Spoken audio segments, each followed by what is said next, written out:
listener production. Hello, it is Antoinette Lattouf with the Weekend Briefing. So Poh Ling Yeow is proof that the MasterChef journey doesn't end with elimination, and also that second place doesn't necessarily suck. This season, she joined MasterChef as a judge, and we discuss what this full circle experience has been like, particularly in the wake of the tragic death of former judge Jock Zonfrillo. From a young age, Poh turned to art and cooking as a form of escapism, something that she really enjoyed doing by herself. But now she shares it with the world, and she shares with me the challenges of being a woman in the public eye. Oh, and just how self-conscious she can be when she's eating on television. Later in the show, it is your favourite part of the weekend because it's the weekend list. That's where we recommend what to watch, see, do, eat, listen to, and everything in between. But first, here's my chat with author, host, artist, chef, Poh Ling Yeow.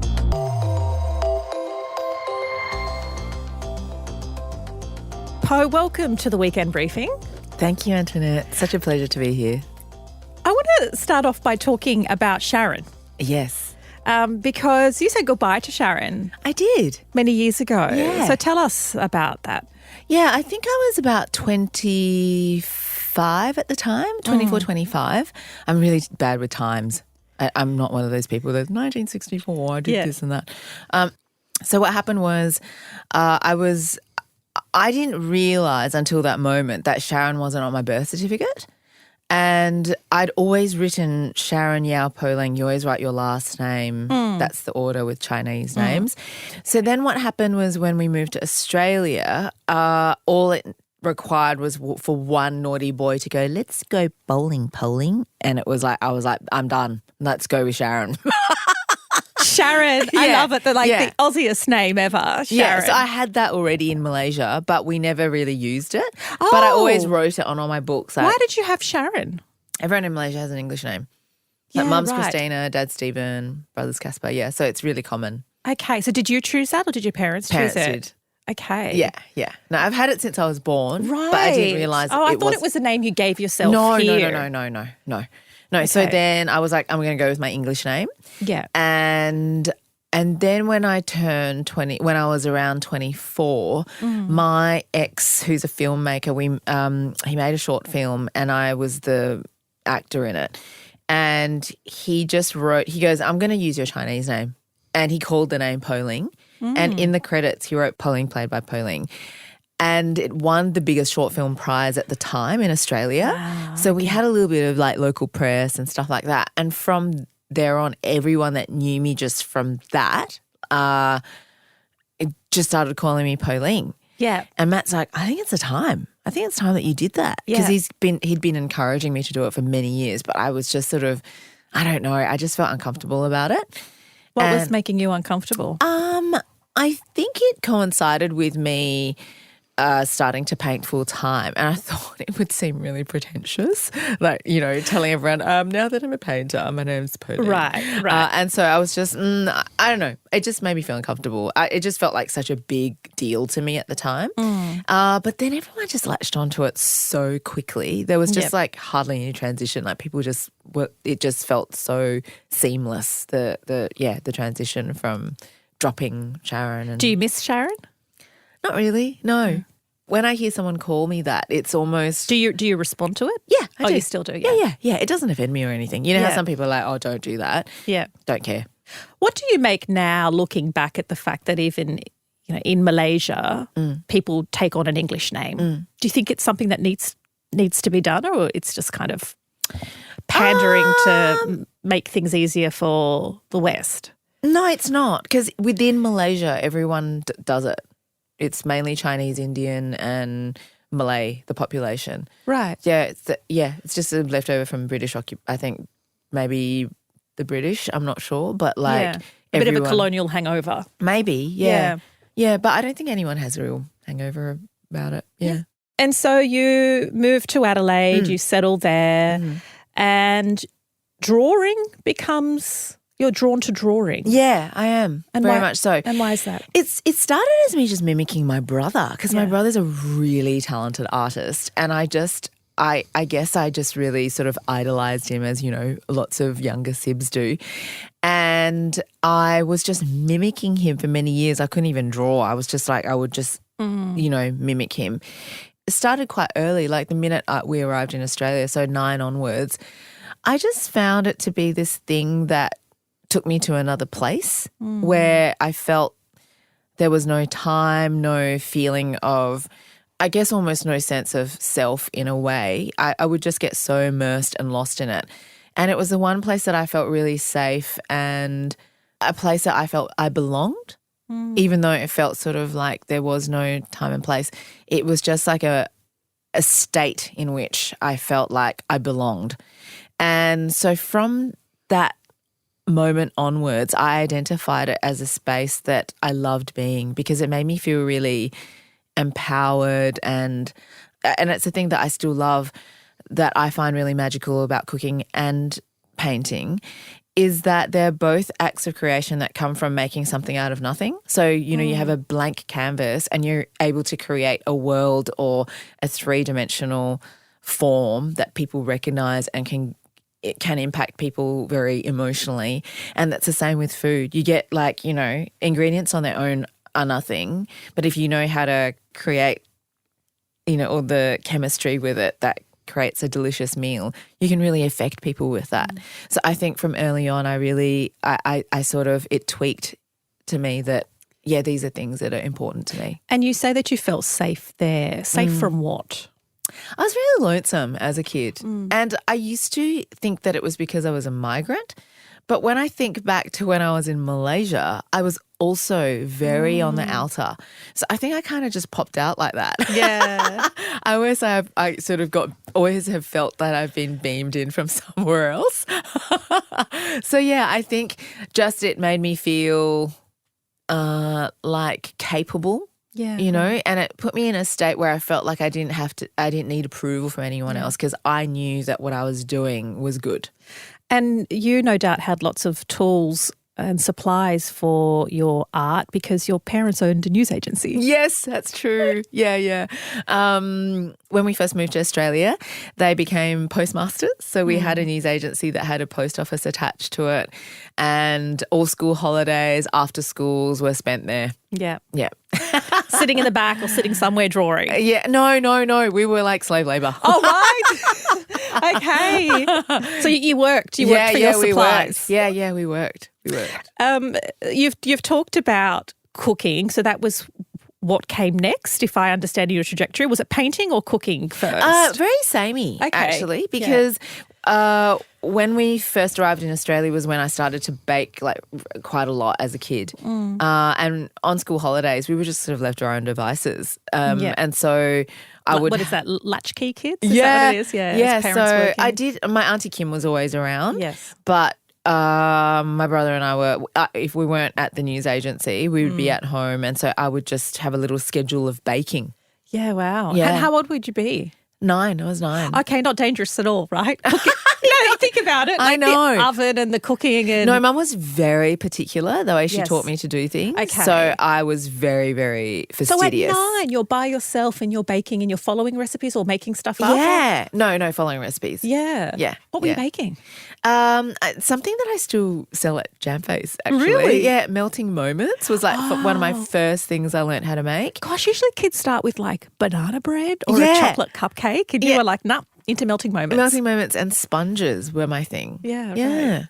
And so it's obviously you have hosted cooking shows, you've written countless incredibly successful cooking books, but now you've joined the MasterChef franchise, again, because you were on season 1. What's it like all these years later? What's it been, 15 years? Yeah, I was in season 12 as well. Okay, so season 1, oh yes, the celebrity. I did Back to Win. Yeah. Back to Win. So you were season 1, then the Back to Win for the winners. Yeah. And now a judge on the other side. What's it been like?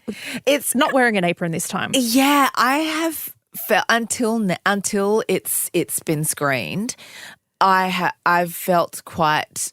I found it quite unnerving because I think when you're a contestant, you're just tearing around witlessly trying to save your butt in the competition. Okay, so perhaps not paying as much attention to the cameras? Yeah. Right. You just learn to not really, you don't notice them probably like 2 weeks in, honestly. Yeah. But I think I was just so conscious of the fact that, everyone's going to be hanging on my every word and criticizing my appearance or how I eat. You just never know what it's going to invite. Yeah, absolutely. And also it's a massive responsibility to determine the future of the contestants within the competition. So many things, and just technically how I would manage having to describe food on the spot like that. Like that's quite a lot of pressure. I'm very good in conversation, but when it comes to sort of descriptors, I think I'm a writer, and I like writing because I like to think about how I want to say things. Yeah. So the fact that all of that is just, you just have to come up with, because you have to describe what you're tasting. I found that very scary. Right. I just didn't know whether I could do it. All of it. Didn't know whether I could do it. And you've done it. I've done it. And what have you learnt about yourself? I think I often do this with projects, actually, where I finish and I think, oh, that was dreadful. I don't know why I did it. This is clearly not my bag. I don't even know why I'm here. Yeah. And then it screens and I'm like, oh, I did say that. And that was kind of cute. Yeah, okay. So I think what comforts me is that I am completely myself. And what I thought I had to offer is what I am offering the show, which is the empathy, because I've been there, Absolutely. So many times. And I truly understand every sort of movement and emotion that any of the contestants might be going through. Some people for some people it's unique, and I wouldn't understand like people having spouses and children that are at home, and the pressures of that, because I've never had that in the competition. But in terms of just performance in the kitchen and, getting creativity sort of fatigue and just managing the emotions of the ups and downs and all that kind of stuff, I totally am with them. In fact, I think I'm more with them than I am on my side. And often I'm a bit distracted. Oh, right. Yeah, if you talk to the producers, they're like, yes, that is correct. She's always daydreaming. And it's because my brain's ticking over as to what I would do in that situation. Well, as an empathetic person, you no doubt would have felt what the production team and some of the other hosts were feeling. It's obviously the season following Jock's passing. Yeah. And his very tragic death. What was that like navigating? It was really tricky, and I actually didn't like talking about it at the beginning because I didn't know how to talk about it, and I wasn't sure I just wasn't sure how to deal with it. But I think how I talk about it is because everyone's been asking me, oh, isn't it amazing that you've got this new role now? And I always just say respectfully, I'm so happy about it, but it's also an interesting sort of double-edged sword because the reason why it's happened is because of his passing. So life is mysterious and cruel and all those things, you can just never predict why or how or, things happen. It just is, Yeah, life can be really, really cruel. Absolutely. You mentioned something else that could be quite cruel earlier, and that is the amount of scrutiny hosts, well, particularly women in the public eye face, what they're wearing, how they're eating. Were you conscious of how you chew and what you wore and knowing that that's all going to be picked to pieces? Yeah, totally. Yeah, I'm very conscious of those things. Unfairly, I'm not in any way suggesting it should happen, but it is an unfortunate reality. Yeah, absolutely. But I think it was really interesting because I found it quite unnerving for most of the way into the shoot because the producers were very hesitant to give us much feedback, the new judges. And I found that really frustrating because I couldn't tell whether I was doing a good job or a bad job. Yeah. And when it was all over, they kind of said, and all they kept on saying to me was, just be yourself, just be yourself. Well, that's good advice. And I was like, well, I am. But I just want a bit of feedback. And in hindsight, I realised it's because they just wanted us to find our own voices and they didn't want to influence us to go either way, like overperform something that we perceived that they liked or were looking for, or on the other end of the spectrum, do something that start to behave in a way that wasn't us at all. So I think they were just wanting us to find our own voices and our own identity in that space, because everyone I think fulfills a different role. So, yeah. So did you seek advice? Like, did you chat to Melissa or chat to other? I mean, I know you've got plenty of television experience yourself, but being on a commercial platform. Yeah, I didn't. No, I didn't. For that same reason, actually, because I did it for myself, but then I didn't realise that's what the producers were doing with us. So, yeah, I didn't really want anyone to kind of influence the way that I thought about it. And the other thing is, I did call Gary, actually. I spoke to Gary, and it's such a different show now as well, because there's 4 judges, and I think the way they make the show is just more compact, so there's less it's more intense and more compact time-wise, the shoot schedule. So it's very different, and their dynamic is so different. So it makes it intrinsically different.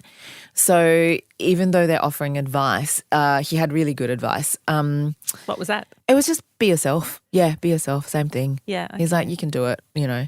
I just wanted to kind of figure it out. And just something I'm naturally curious about when I see you tasting all the judges tasting all of that delicious food. Yeah. Like, do you get full?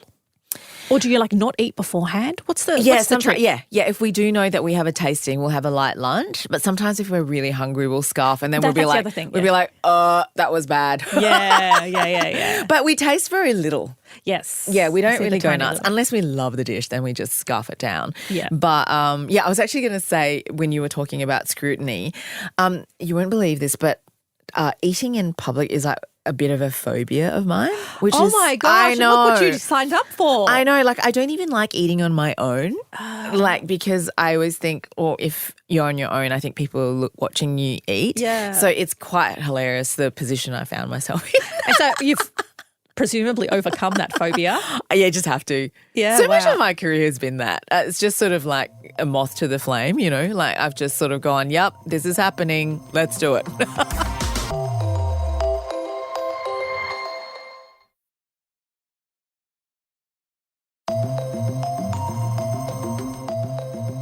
I can't help but notice among the really devout MasterChef followers, and there are many, that there seems to be these theories that the judges have pre-picked who's going to win, or that there are favourites. And you, obviously, having been on the contestant side twice and now on the judges' side, do tell. I am so glad you've asked this question, because that was something that I was quite shocked and incredibly happy about being on this side of the fence as a judge, because I completely fell prey to that as well, thinking that there was some kind of agenda or lots of conspiracy theories. As you're going through the competition, your head's melting. You're quite vulnerable to that kind of thing.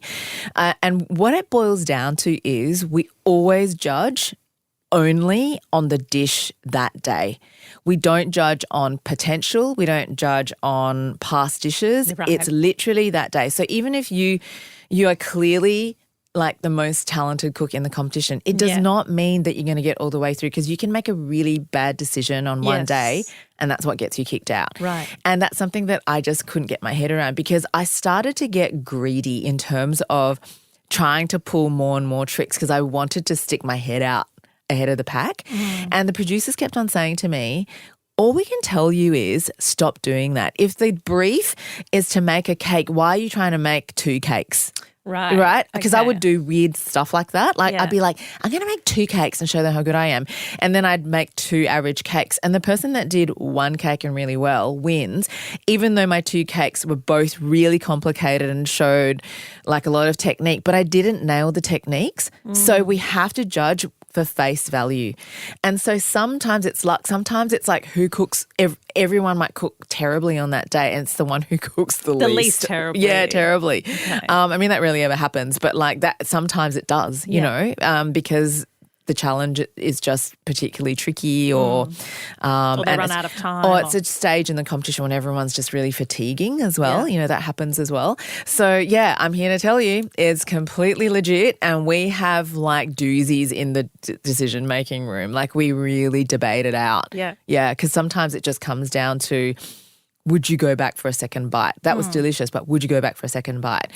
And with that one, you know, the plating was terrible. Like, do we take points away from that? So we have to break it down to the most minutest sort of element or principle that we think is a value when a dish of food is put in front of you. So that's how it happens. And it's so fascinating to watch the evolution of MasterChef. It's 15 years now, 15 years. Yep. We've seen the Bachelor franchise coming to an end, Masked Singer, which obviously had a shorter life. Are there any concerns about, MasterChef being on the chopping block, or do you think that the format is so, universal, or that food has a longer, strangely to say, food has a longer shelf life than romantic reality TV shows? Yeah, I'd like to think that MasterChef has this really wholesome, timeless quality about it, and there's no hijinks. Do you know what I mean? Like, it's just different people every time.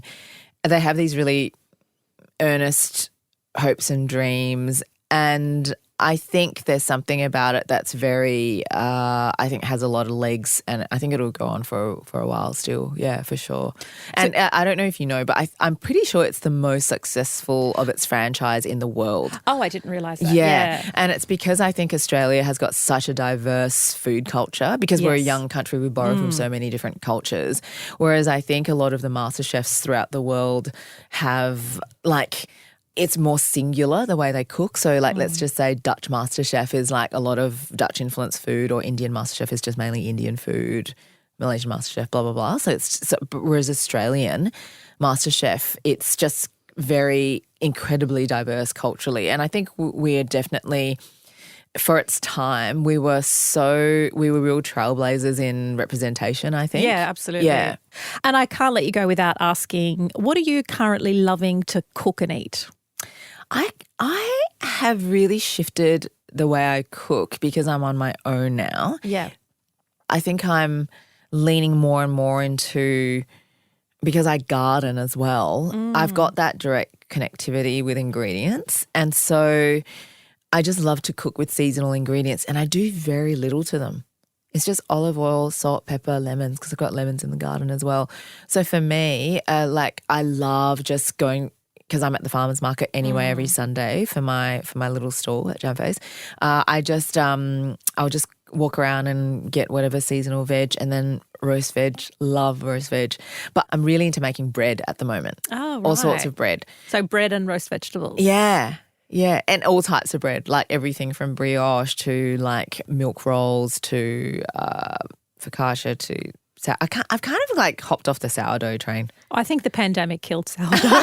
It was overkill for sourdough. Yeah, it's so high maintenance. Yeah. It's like literally like having a little pet, you know what I mean? Because you have to feed the mother and stuff like that. So yeah, I'm kind of off that. But it's just so comforting working with yeast. There's something like very cozy and like, even if I don't eat it, I love, like, people always welcome like a gift of bread, you know? Yeah. It's a really lovely thing. Yeah. So I love making bread. That was Antoinette Lattouf chatting with Poh Ling Yeow. I hope you enjoyed that chat, but now it is time for the weekend list. This week, I have a very special guest with me. I'll be leading the weekend list. We have our digital producer, Chris. Hey guys, did we cue the claps in post? Please cue the claps. Please cue the claps. Chris, welcome to the weekend list. Oh, I'm so excited to be here. What is your first recommendation? Oh, okay. This one is less a recommendation and more a call to action. Mm-hmm. We have launched a public campaign to get the Aussie Bro Squad on the briefing. Now, who are the Aussie Bro Squad? Okay, so the Aussie Bro Squad are 4 brothers, Jackson 15, Tyler 17, twins Braden and Rawson, who are 18. They are these brothers who TikTok live all day long from morning to night. It's very strange. Their mother, Beverly, has a role in the group. We're not too sure what the role is. There's bits of information circulating online about them. There was an episode this week about them, which you should go back and listen to. And we have officially invited them onto the podcast. They declined our emails, but we have invited them on the podcast via TikTok. And I need the briefers. I need you weekend briefers to go to our TikTok at Listener Newsroom and tag the Aussie Bro Squad and let them know we are waiting for them.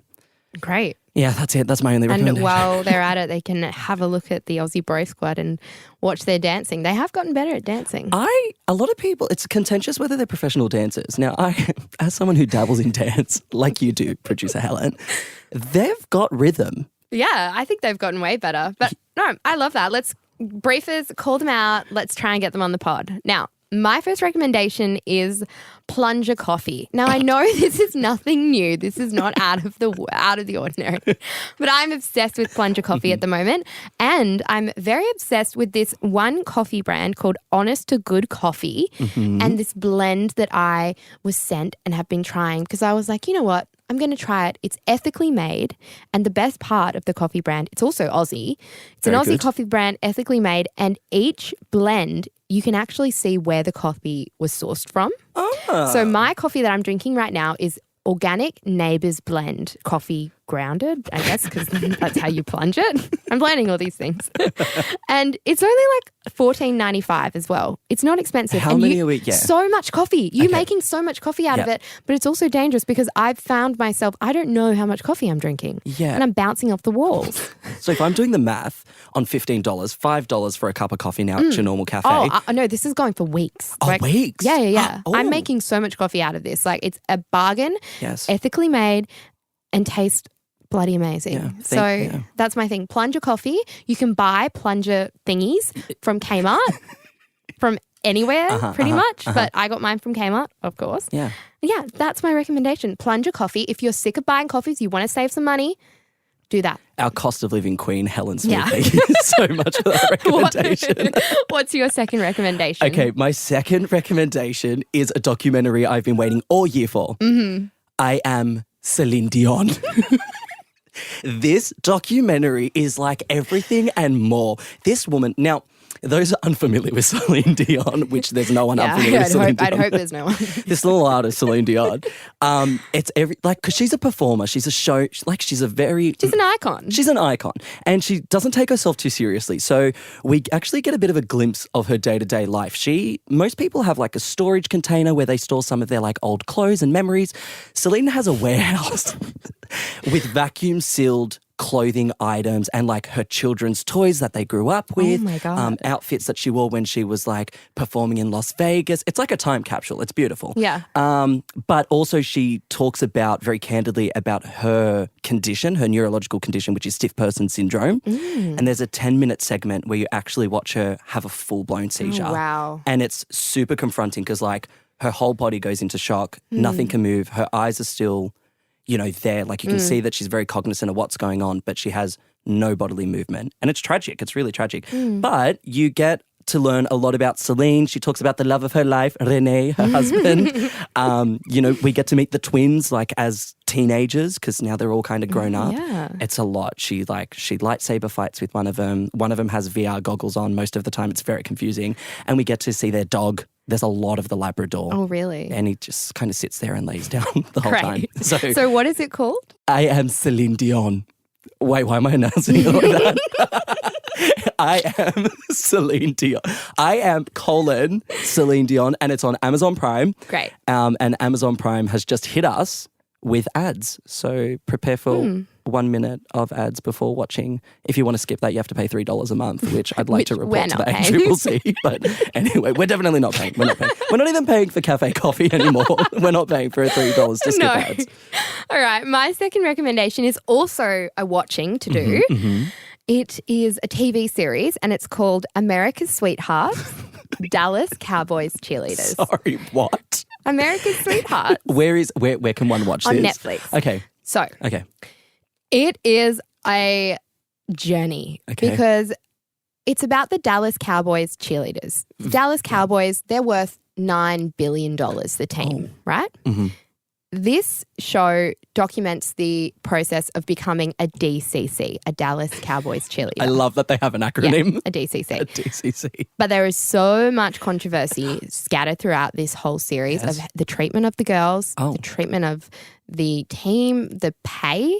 So reportedly, a top cheerleader, which is probably in their 5th year, this is 5 years of going through this process, making the team, only earns around, this is the top, 75,000 USD, which is around 113,000 Australian. Okay. That is rare. Majority of them are on 35,000 Australian a year. So is this something that they have to dedicate most of their time to? So you can't do this as a side hustle. This is your job. Majority of them are doing 2 jobs. Oh, no. So one of them is a nurse during the day, and then she goes to practice after work, and she's there till midnight. She's getting 5 hours of sleep a night. Oh, God. The pay discrepancy between these cheerleaders who are elite athletes and the players who last season, the Dallas team spent over $220 million overall just on their football players' salaries. Wow. And I calculated it up. If 36, because there's only 36 cheerleaders, if 36 of them are on, say, 35,000, that's not even $1 million that they're spending on the cheerleaders team. And that's the bare minimum. There's probably going to be on a few fluctuations there. But if that's a base salary, they're only spending, that much. So Look, that sounds terrible. I was expecting it to be like Dance Mums. Like it is like Dance Mums. But this sounds like it's just a serious product. Honestly, it's so entertaining. You're really roped in by the passion, the group of it. Religion is also a massive part of it. A lot of them are... Well, in this team, because it's in Texas. True. So it's Dallas, Yeah. So We're that's talking another Texas, whole Texas. aspect of it. So there's a lot of other controversies that it touches on, but it's also a lot about the sisterhood and the love and the passion that these girls have for dance. And as they get throughout their whole lives, they have this sisterhood and this companionship that you can see why they're so drawn to it. It's honestly amazing. And it gives you an insight into the world of dance, the world of cheerleading. It's honestly so entertaining. If you need something sugary and a bit spicy, this is for you. That's it for this week.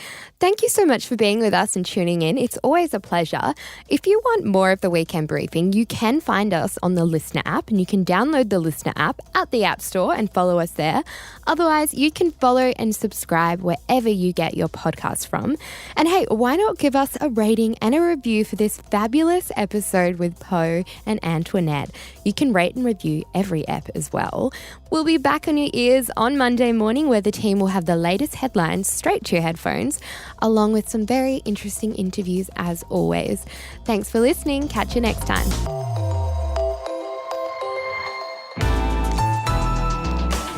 Listener.